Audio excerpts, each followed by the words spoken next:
There's a type of abuse that doesn't shout, doesn't threaten, and leaves no visible marks. But it achieves something profoundly devastating. It makes you doubt your own mind. It makes you question what you felt, what you perceived, what you heard, and even who you are. You leave conversations confused, with a heavy heart, trying to understand where you went wrong, even without knowing exactly what you did. This abuse is called gaslighting, and many people experience it daily, without even realizing they are being emotionally manipulated. If at any point in your life you felt this way, subscribe to the channel, like the video, and share it. This content reaches more people for exactly that reason, and it can help someone who still believes they are overreacting or getting too confused. And if you want, comment below if this feeling of emotional confusion has ever been part of your story. Gaslighting doesn't just aim to hurt your feelings. It tries to disorganize your internal reality. It makes what used to be clear feel cloudy and uncertain. It creates a constant state of doubt, insecurity, and guilt. And the most dangerous part is that it almost never starts aggressively. On the contrary, it usually appears in relationships where there is trust, closeness, and emotional connection. At first, the phrases are small, almost imperceptible. You say something that bothered you and you hear that you're overreacting. You remember a conversation and the other person says it never happened that way. You express a feeling and they say you're too sensitive. And because there is affection, you believe it. Because trusting is part of loving. Because no one imagines that someone close to you would intentionally distort reality. These phrases repeat subtly. You're being dramatic. You're misinterpreting things. It wasn't like that. You remembered it wrong. You always see everything negatively. You're too sensitive. Don't take everything so seriously. At first, they may seem like isolated comments, even well-meaning concerns. But little by little, they become a tool of emotional control. Over time, these episodes stop being isolated and start forming a pattern. Whenever you try to talk about something that hurt you, the conversation shifts focus. Instead of discussing the behavior, you debate whether your feelings are valid. Instead of looking for a solution, you must defend your right to feel. And it's exhausting. Explaining is exhausting. Constantly justifying yourself is exhausting. Little by little, you start to remain silent. Gaslighting teaches you to doubt your own perception and trust the other person's version over your own. You start mentally reviewing everything you say, imagining how the other person will react before speaking, and feeling guilty for any emotional response. Many people even record conversations, write down details, or ask friends to confirm that they are not going crazy. One of the cruelest aspects of this abuse is the role reversal. The person who hurts you presents themselves as calm, rational, and balanced, and you start being seen as dramatic, confused, or overreacting. Phrases like, "You always do this," or "the problem is that you are like this," create a negative identity within you. It's no longer about a specific behavior. It's about who you supposedly are. Healthy relationships don't work like this. In healthy relationships, you can disagree, express pain, feel anger, cry, or question without it being used against you. In healthy relationships, conflicts are resolved, not manipulated. Midway through this video, if all of this resonates with you, leave a comment, like the video, and subscribe to the channel if you haven't yet. This space grows when people realize they are not alone in what they feel.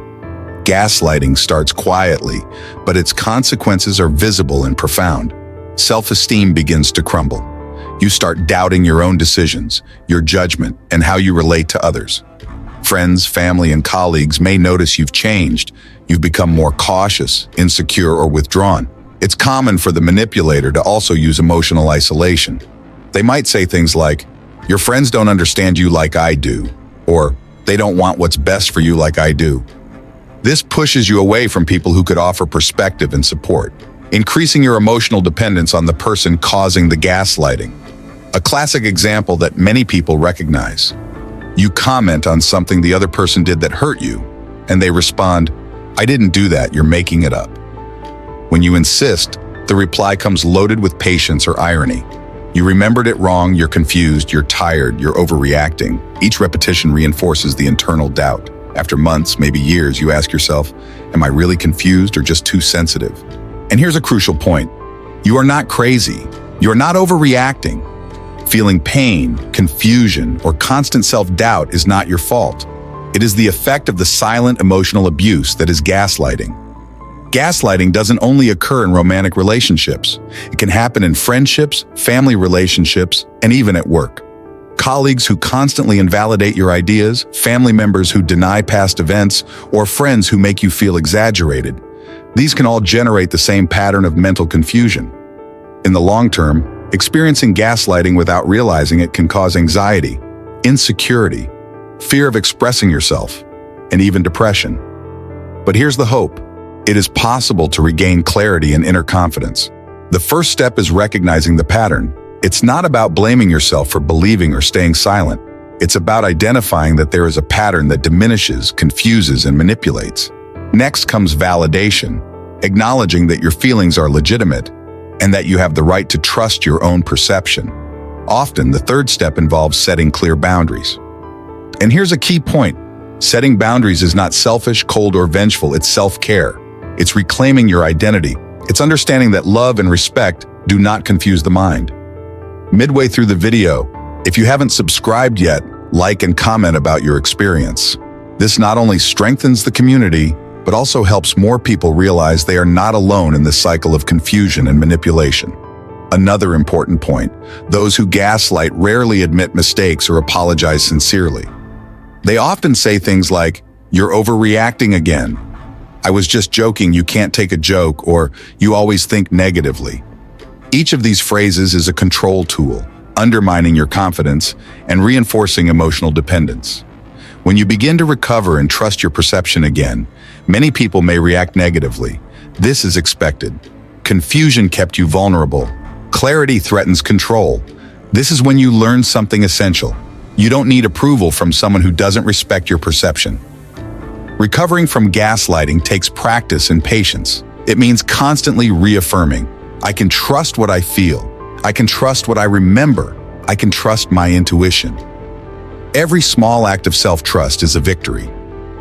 To close, if this video brought you clarity, subscribe to the channel, like it, share it with someone who needs to hear this, and write in the comments what impacted you the most.